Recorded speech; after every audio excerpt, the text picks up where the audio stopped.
Right, what have I got today? Bush, it is a small EDC light from Skilhunt, and I've looked at some of the Skilhunt stuff before.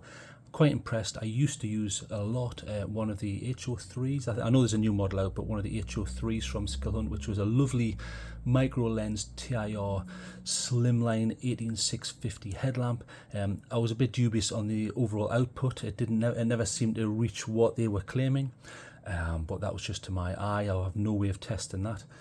But other than that, I really liked it. So here is another Skilhunt, and yes, I've got this with my own money. It's a small EDC light. So what's a small EDC light to me? Just so you know my little bit of my background. So obviously I test flashlights, but I carry like a keychain light, you know, something like this. I actually have the tiny 2, which is sort of half this size. I always have a keychain light, and then I have a daily driver, which is my slightly larger one. Now, some could say, well, okay, that would be like an EDC. Now, in regards to EDC, that just stands for everyday carry. I always carry a little stubby driver, especially if I'm at work, because if I'm out and about and I haven't got my tools to hand, I can just quickly whip this out and say, right, okay, what needs sorting out here? All right, okay, yeah, I've got that bit. Boom, boom, boom, get on with a bit of work, and life moves on. And in the same way, I live in the Northern Hemisphere, so during the winter time, I need a bit of light, don't I? So I like to have a keychain light for quick tasks, but then an EDC light is something that's smaller, but not necessarily huge and would fit in the pockets. So something like these. So without bogging down on my past and what I get up to, we'll concentrate on this, but I just wanted to let people know that yes, there are bigger lights, and they're sometimes more exciting, and you can get, you know, huge mega ones that, you know, travel half a mile, but sometimes you just need a small light to work up close. I mean, I do a lot of work with building computers and things like that, and I appreciate that kind of thing. So with that in mind, this is what this is for. So this is the Skilhunt E2A, which is a AA battery, a mini. They're calling it a mini flashlight. I don't think it's that small. I wouldn't call it mini. I'd just say like an EDC flashlight, but it's small. Now, even though it says AA, it's not just AA, and we'll go over that and why that, you know, that's a difference here. So this is using the SST20 by Luminous, so nice emitter, or LED if you want to call it that. We'll take it out here, so just to make sure, right, that's everything. Boosh, get that in the bin. In fact, we'll not get that in the bin. I'll keep this because I want to go over these figures, because it depends on whether you're using a AA alkaline, in other words, the old-fashioned batteries, or if you're using, ignore that capacity there, but NiMH, in other words, nickel metal hydride, which is the slightly more modern battery chemistry. Or if you're really lucky like us and the flashaholics like us, you'll be using a 14500, which is lithium ion. So they're all the same size, but obviously the battery chemistry here is different, and this is at a higher voltage. If you think, well, hang on, 2500 milliamp hours and that's only 800, yeah, but think about it, that's running at like, you know, 4.2 volts. That isn't, either is that. Okay, so what do you get in the box? Let's have a little look here. So you get an instruction booklet, which I never read because I'm a man. And that's just traditional. All men do that, and then 6 months later they go, ah, that's why that works. Oh, right, okay, now I understand. As they look at a flaming wreck and wonder why it blew up. Okay, so in fact, there you go. We'll probably use that to go off from the guide of the figures. And then there's the flashlight there, so boosh, get that in the bin. You do get a clip, which I haven't used. I've carried this for months now because work has got in the way and stop me from doing all the things I want to do in life, including this channel, but I'm getting back to that. So you can stick this clip on. That's what this section here is for. So just to show you, clip goes on there. It's okay, you know, it's one of it. Put it this way, it's a doubler, and what I mean by that is it goes one direction, then it goes the other, although it does have something I don't like so much. So it's okay, it's medium stiffness. It's not too stiff where you think, my God, this is going to rip the jeans to bits. But look, if I pull this, so watch here, watch this angle, watch if I pull this. I'm not a big fan of that look. See how that's almost coming out? In fact, it is coming out there. And I'm not using a lot of pressure. So clip-wise, I've seen better. Let's be honest. I'm going to be honest, I've seen better. Now, I appreciate the fact it's a two-way, so you can actually do it that way as well, which means you can put it on the peak of a cap. I'll put it that way, actually.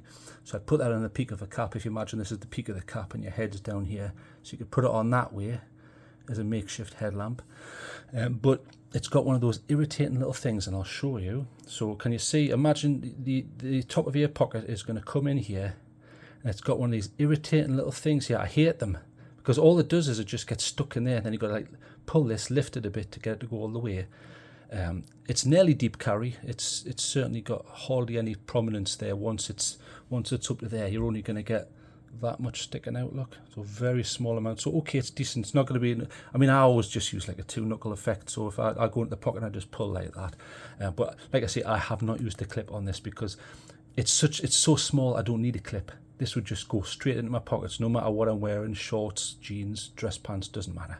So we'll take that off. So it's okay, but look, too easy to come off. Look, listen. See that?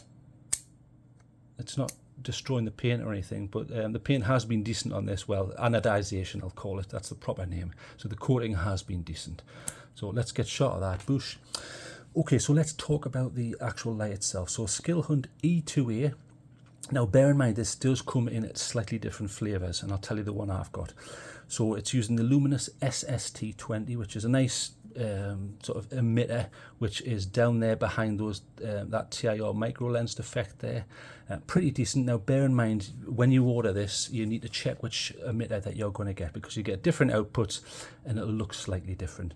So this comes in a 6000 Kelvin value, which is white, so like sort of like this sort of thing. I mean, I don't have one here, but it'll be quite white like that, okay?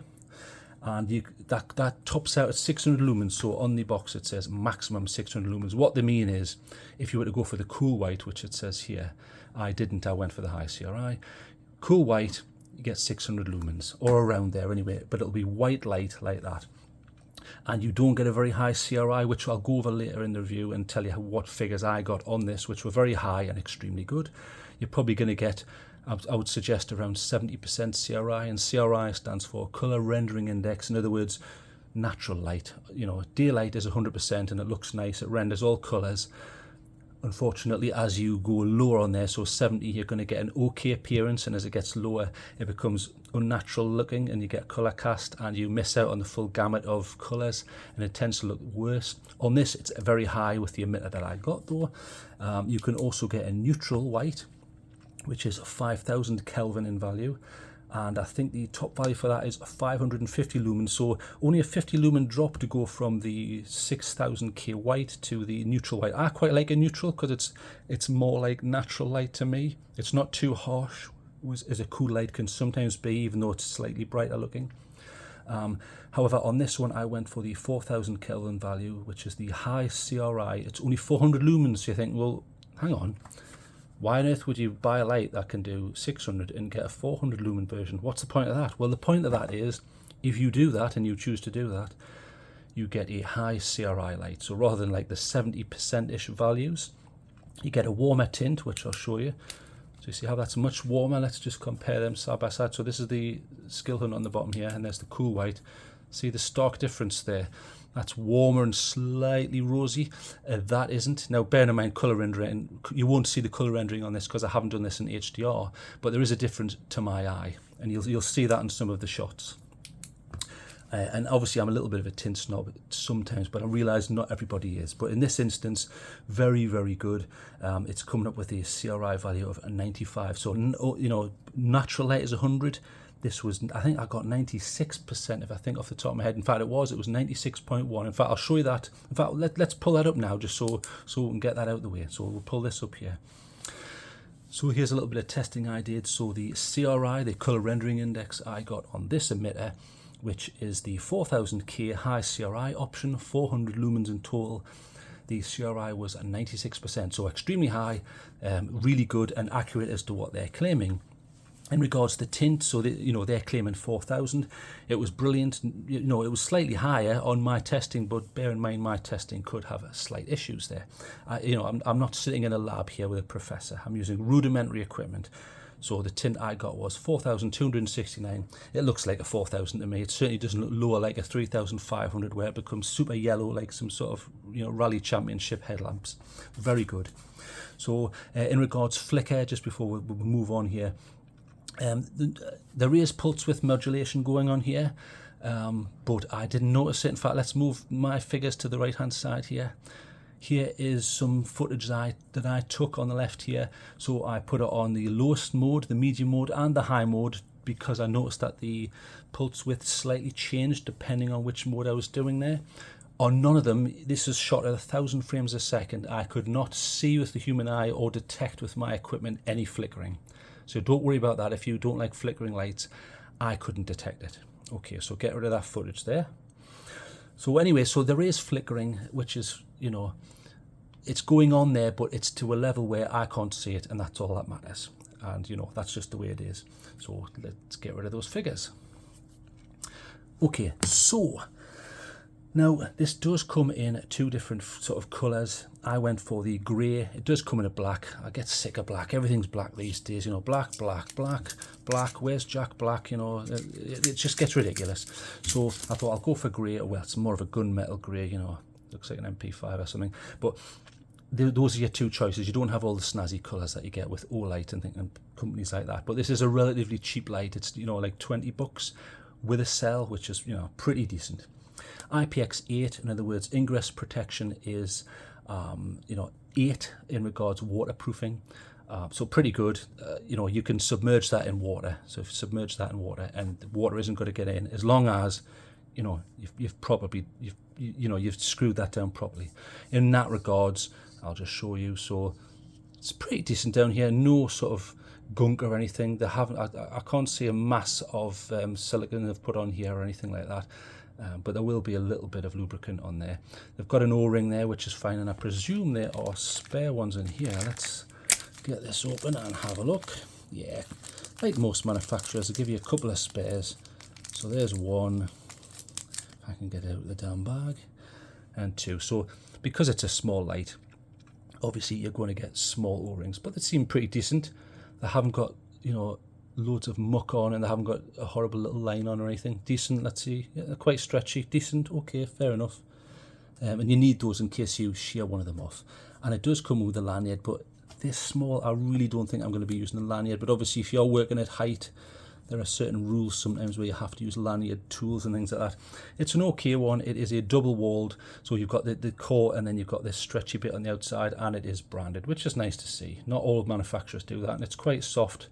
It looks almost braided, and then you've got a cinch, and it's a proper cinch where it has a spring in it, you see.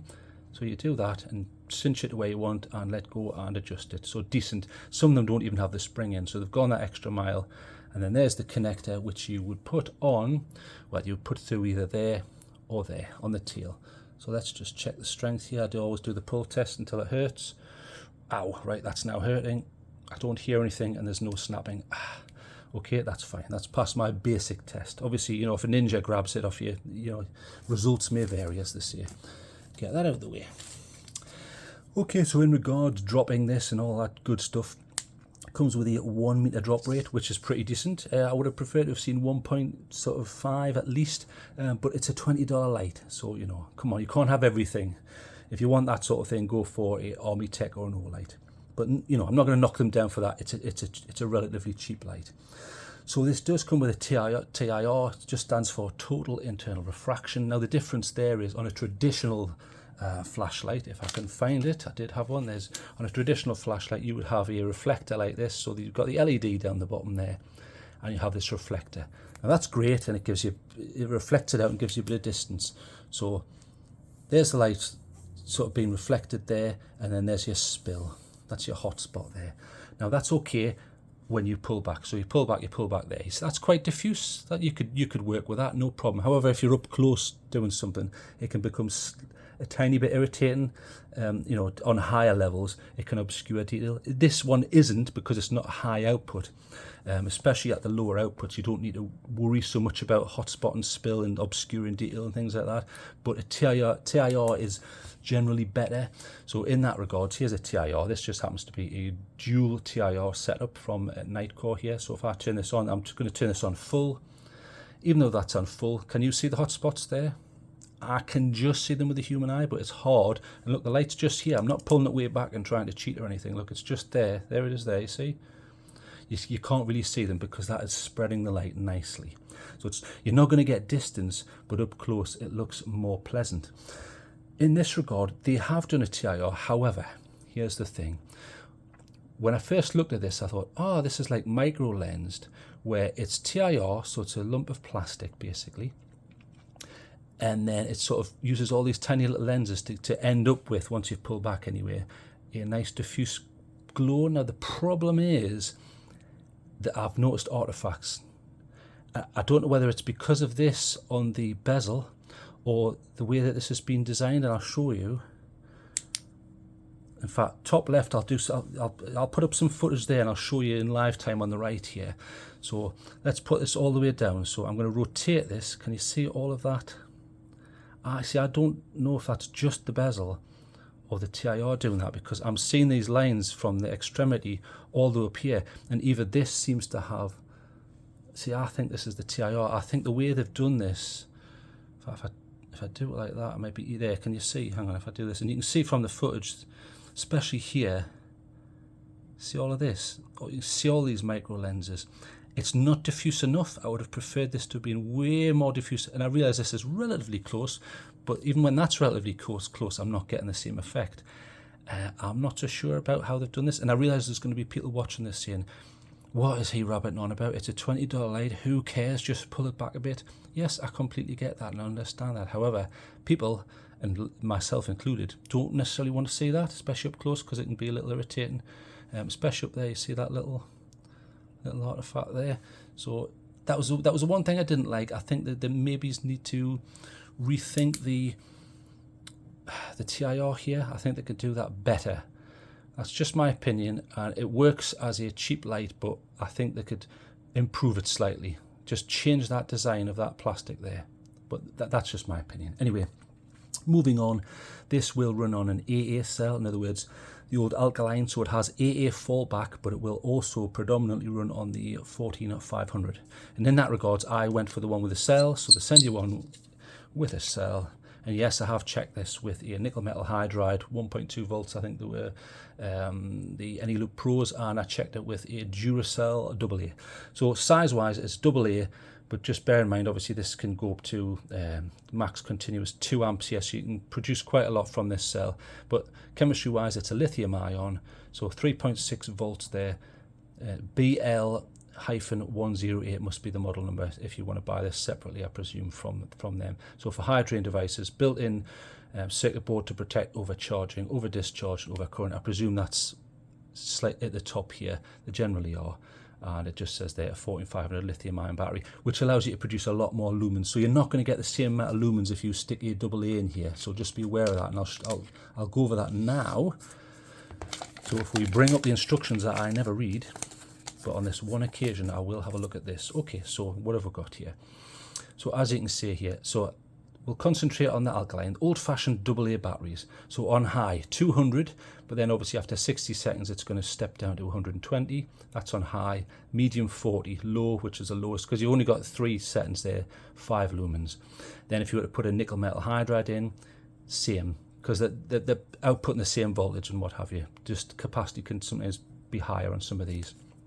The cell I've got, and which you should probably go for, is high 600. Now bear in mind 600 is with the 6000 Kelvin white option, so you won't get that on the high CRI, which I have. My high CRI will only output 400, but again all of them have this step down, so you get a 60-second step down because of heat, and then medium 120, low 15, and then you've got, there's your run time and your beam distance and all of that malarkey. So fair enough. Okay, so just to show you that UI, it's dead simple. It's a tail clicker, so it's, well, helps if you turn it on properly. There you go. So once you turn it on, it is memory mode, so you need to leave it on for 5 seconds and not remember what you were last on. And in that regard, full click is on and off. I see it cycling through the modes there. Low, medium, high. Now there's half click, so when it's on, so low, half click, medium, half click, high. There's no click on the half clicky here. So that just means you can make adjustments as you're using it. Click, click, click, click. Perfect. So other than that, brilliant, simple UI. This cutout's nice. It means I can get my thumb in. It's possibly a little bit too cut out because you've not got a lot of surface left for tail standing. You can do it there, so you can do tail standing, but you've got to be careful, and it has to be a very flat surface. See if you don't get it quite right, it will fall. So yes, you can tail stand and steal and bounce for power cuts and things like that. So you've got one click on, half click changes, a 60-second step down. Pretty impressive so far. So, I mean, I've got a load of footage and I'll compare it with some lights in a moment here, but let's just quickly go over the good points and the bad points. So let me have a think about this. And bear in mind, it's a cheap light, so I'm not going to go too hard on anything that I don't like. So I'm very impressed for the price and the fact you get a cell in and it's high CRI. Lots of things that I like, and the fact that, I'll let you have a good look here, I'll slowly rotate this, there's a little ding there on the anodization, you can hardly see it. Bear in mind, I've carried this genuinely for months. There's a little ding on the high spot there of the tail there. Where else? Let's have a good look here. Do you know what? I did drop this in the kitchen and I have tiles on the floor. And it went clatter, clatter, clatter all over there. There's a little bit of a ding there, you see. Just there. But it's been really good. It's got really thick anodization. It reminds me a little bit of the jet beam, so nice and thick. There's hardly any high spots there, is there? It's done really well. I couldn't find, when I dropped it on the tiles and it went clatter, clatter, skid, I couldn't find any damage on this. Maybe that's the type of thing that I dropped it on. Obviously, concrete or metal can be a little bit less yielding, but I have had in this pocket with other lights. There's a little scratch there. You see just above the nail there? See there? Yeah, in fact, yes, that is a scratch. I can feel it. I don't know how I've done that. But other than that, it's been exceptional. So excellent coating for a budget light. It's high CRI, so it looks nice. You've got AA cell fallback, so you can just get a AA out, a Duracell or something like that, and put that in. It's got the excellent anodization, like I say. Memory mode. It will tail stand if you're careful, and it's small and compact. Look, brilliant. There, that's in my hand. You would hardly know that's there. Really, really good. I've had that in my pocket, no problem. I didn't even need the clip. Never used it once. In regards to the bads, this beaded TIR, I presume it is beaded, not micro lensed, or it's less thought out, and you just get that strange. Can you see it all moving around? It looks like a swirling galaxy on some sci-fi from the 50s. It's just, I don't know. I like that less. If they could get rid of that, this would be absolutely incredible. And there's no E-lock out, but you don't need an E-lock out because this button's hidden out the way. The chances of hitting that are low, and if you are that bothered, watch. All you do is, there, twist the head. Right, now it's not going to work, is it? And then when you take it out of your pocket, all right, let's get some work done. Boom, twist, and off you go. So you don't really need E-lock out on this, so that's fine. So I'm going to give this, because it's so cheap, you get the cell in, it's high CRI, and the only things I don't like is this slight pattern thing going on here. If that's the only thing I've got to whinge about, for the price, I'm going to have to give it a 9. That's my honest opinion. And I mean, I will compare it, I've got some beam shots and stuff, and I've been out and about, so you can have a look at that. I did compare it with these. I went for things of a comparable size and generally TIR, but not necessarily. I compared it with the, what's this one? This is the Tip 2, which runs at, I think, 720 maximum lumens. Yes, you've got this little clip that it comes with, which I quite like, but and it's got this, which I like a lot. So if you attach this to your keys, you can just pull it off like that. It's magnetic, so you've got 2 neodymiums. That's how you charge it. There's no onboard charger on here. You're going to need a separate charger, but look, bang, straight in. So that's quite handy. You just take it off your keys and then stick it back. But this isn't really a keychain light, so we're comparing apples to oranges here. The TR, sorry, I'm getting all mixed up here. The TIR on this is better. Look, you can see it's more diffuse, although there's some slight colour difference there. There's some slight tint shift, very slight on the, see it there, it's slightly yellow. But then when you pull back, gone. Very, very diffuse. Quite light, more on the white side, and it is a double emitter. But pretty good. I liked it, and it's got the different modes, and it has a little battery check there. Although I did mention in the review of this, and you can go and watch it if you want, they didn't fully utilise that, but that was a decision they made. So there's one of your other choices. I compared it because of size, although this does use a totally different cell, and I'll show you that. This is the Brynite or Brynite, or however they're supposed to pronounce it, the HL16 Noctua. So totally different cell. This just happens to be a 16340, so much fatter. So that goes in there. But this one doubles as a headlamp, so you can stick it on a headlamp, and it is a 90 degree, so you can twist it. Look, you've got those options, and it's magnetic charging. So yes, you can take the cell out and charge it, which I've done, but it comes with a magnetic charger, so you hold that. Quite a throwy one, this one, even though it's a small light. It stands up against a lot of other lights. A lot of the Brynites are quite throwy, and it's got a little green thing there, so you've got some sort of idea of what the battery's doing. Okay clip, it's pretty good, pretty decent, and I like this effect here where you can alter that, and it's mag base if I remember rightly. Yes, it is. So you can mag base that onto, I've used this in computers, you can mag base that to something, do a bit of work and angle that. Now when you finish, take that out. So nice added feature which you don't get with the Skilhunt. But I'm not going to rabbit on too much about this. This happens to be a TIR, although it's very clear and you get quite a bit of punch and throw on that. But just another option there. I tested it against this. I love this light because of its tint. This is the Lumentop FAA, FWAA, if I remember rightly. Yes, FWAA. There's the 3A and what have you, the larger one, the 18650, which I have in green, and I've got a review up for that. But I liked this, but the button had issues, which I know at the time some people were slagging me off, and I says, well look, I can only mark it on how I find it, and the button I didn't like, and yet the button on the larger one I didn't have problems with. I did on this. It's sort of, if you put it on turbo, it sort of sticks. It's strange. Triple emitter, but I'll tell you, the tint on this is one of my favourite. It's almost rosy. I'll just show you. So if we turn this on, there you go. That's a beautiful tint. I mean, it depends how this is represented when this is recorded, then re-uploaded and changed and compressed. But I love that tint. It's almost rosy. I really, really like it. But like I say, once this heats up, the button sometimes, I don't know what the word is. It doesn't malfunction because it does work, but it becomes intermittent. I don't know how to sort of say that. Nice, very diffuse, excellent beam on this. Great for the size. And I'll just show you what I'm running on this. I think I'm using a very high amp one here. So same cell, but this happens to be a VAP cell, yeah, or vape cell, however you want to pronounce it. So same 14500, but it's more amps. And if you remember, there was 2 amp maximum continuous discharge on this, whereas this is an aftermarket one that I bought, 10 amps. This can make use of it, that not so much. This will just suck as much as possible like a vampire. That's why this gets hot rather rapidly. So just another option for you. Also, if you want something a little bit smaller, the Tip SE. If you remember, the Tip looks very similar to this. This is the SE, so about 700 lumens. Nice diffuse beam there. Again, very similar to the Tip 2, isn't it? But you don't get that nice feature, and it would obviously be stuck on your keys or in your pocket. But decent, you know, just another option for you there. It's a little bit smaller, maybe you could argue. Yeah, it's certainly smaller. And the biggest competitor, I would say, even though it costs a little bit more, would be the Lumentop Tool AA. This happens to be the V2.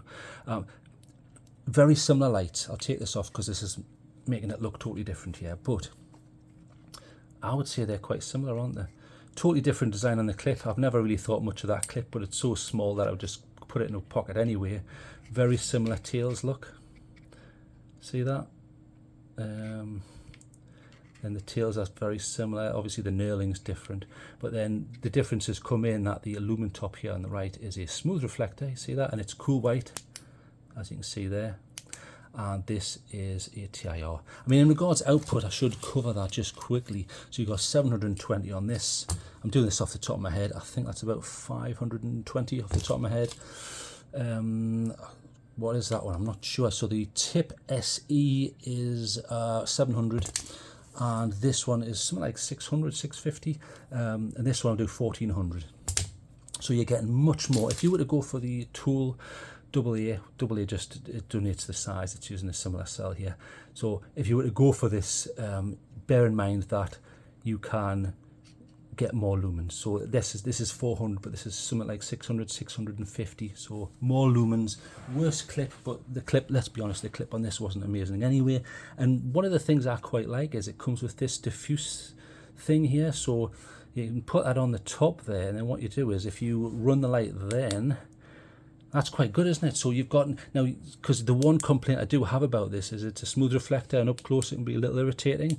Whereas if you were to use this, it diffuses the light nicely. So you run that like that, and then there you go, you've got an instantly light diffusing. So this light diffuser is great. It's like a soft rubber rather than like a hard plastic, which I like. And because it's soft rubber, what you can do is, and bear in mind it's glow in the dark as well. So if you wanted to go to a Halloween party or something like that, that's right up your street. What I tend to do is if I'm going to carry this, 'cause rather than have this lost in the house, never to be used, I put it over the button. So I put it over the button like that, then I carry it like that. So if I want to use the light, I can just click through the rubber like that, no problem. And then if I want a diffuse beam, I just whip it off like that and turn it around, boom. And then there you go, you've got a diffuser. So that's just something I've been using. I've got a few tool kits and a few multi-tools where I have one of these on the side. and it's invaluable for things like that. But this is going to be my secondary EDC, which I'll just probably have at work or something like that, just lying on the desk, and I'll make use of that. So that was just some options that I wanted to go through there.